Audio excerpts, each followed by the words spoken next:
Right.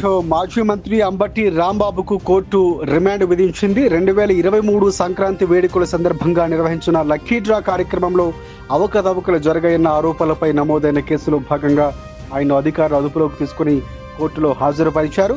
విచారణ అనంతరం court ఈ నెల 26వ తేదీ వరకు రిమాండ్కు పంపించాలని ఆదేశించింది. పోలీసుల దర్యాప్తు ప్రకారం సంక్రాంతి సంబరాల పేరిట నిర్వహించినటువంటి లక్కీ డ్రా కార్యక్రమంలో నిధుల వినియోగం, ఎంపిక ప్రక్రియలో పారదర్శకత లేకపోవడం వంటి అంశాలపై ఫిర్యాదులు వచ్చినట్లు తెలుస్తోంది. ఇక ఈ ఫిర్యాదుల ఆధారంగానే కేసు నమోదు చేసి దర్యాప్తును ప్రారంభించిన అధికారులు సంబంధిత ఆధారాలను సేకరించిన తర్వాత చర్యలు చేపట్టారు. అంబటి రాంబాబు తరఫు న్యాయవాదుల ఆరోపణలు ఖండిస్తూ ఇది రాజకీయ ప్రేరేపిత చర్య అని వాదిస్తున్నట్లు తెలుస్తోంది. మరొక వైపు దర్యాప్తు సంస్థలు కేసుకు సంబంధించినటువంటి పత్రాలు, లావాదేవీల వివరాలు కూడా పరిశీలిస్తున్నామని చెబుతున్నారు.